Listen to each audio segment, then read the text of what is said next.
Hello everyone, what we learned today is installation method of Xer CP305 toner chip, currently differentiated by performance. There are two types of chips. One is dedicated by color, one is for color universal. Color chips need to confirm what color the toner is, then install the chip according to the color. For color universal chips, don't need to separate by colors, can be installed at will.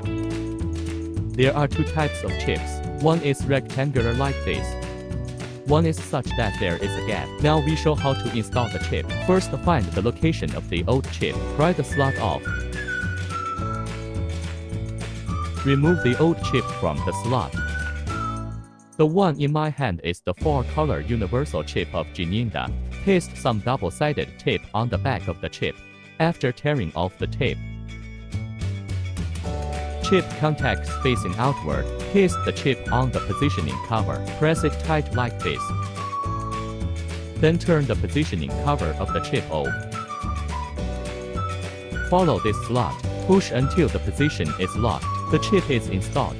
Welcome everyone to leave a comment on the website. Printer chip related problems to ask Xer. We will actively help you answer.